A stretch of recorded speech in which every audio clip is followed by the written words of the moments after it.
الرحمن الرحیم۔ نماز جنازہ کا طریقہ یہ ہے کہ سب سے پہلے نیت کی جائے گی اور نیت کے بعد پہلی تکبیر ہوگی، اور پہلی تکبیر میں ہاتھوں کو کانوں تک اٹھانا ہے اور اللہ اکبر کہتے ہوئے ہاتھوں کو ناف کے نیچے باندھ دینا ہے، اور اس کے بعد پہلی تکبیر کے بعد ثنا کو پڑھا جائے گا۔ ثنا کے بعد اب دوسری تکبیر جب کہی جائے گی تو دوسری تکبیر میں کانوں تک ہاتھوں کو نہیں اٹھایا جائے گا، صرف تکبیر کہہ دی جائے گی، اور دوسری تکبیر کے بعد پھر درود پاک پڑھا جائے گا۔ اور افضل یہ ہے، کتب فقہ کے اندر یہ موجود ہے کہ افضل یہ ہے کہ درود ابراہیمی جو نماز کے اندر پڑھا جاتا ہے، تو نماز جنازہ کی دوسری تکبیر کے بعد بھی وہی درود پاک پڑھا جائے۔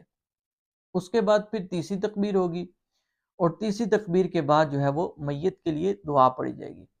اب اگر میت بالغ ہے تو یہ دعا پڑھی جائے گی کہ اللہم اغفر لحینا و میتنا و شاہدنا و غائبنا و صغیرنا و کبیرنا و ذکرنا و انسانا اللہم من احییتہ منا فاحیہ علی الاسلام ومن توفیتہ منا فتوفہ علی الایمان۔ اور اگر میت نابالغ بچہ ہے تو اس کے لیے یہ دعا پڑھی جائے گی اللہم اجعلہ لنا فرطا واجعلہ لنا اجرا وذخرا واجعلہ لنا شافعا ومشفعا۔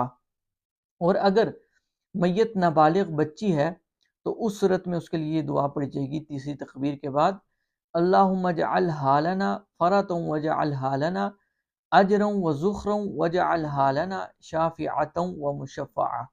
اب یہ پڑھنے کے بعد چوتھی تکبیر ہوگی، اور چوتھی تکبیر میں بھی ہاتھوں کو کانوں تک نہیں اٹھانا، صرف اللہ اکبر کہہ دیا جائے گا، اور تکبیر کہنے کے بعد فوراً ہاتھوں کو کھول لیا جائے گا اور دونوں طرف سلام پھیر دیا جائے گا۔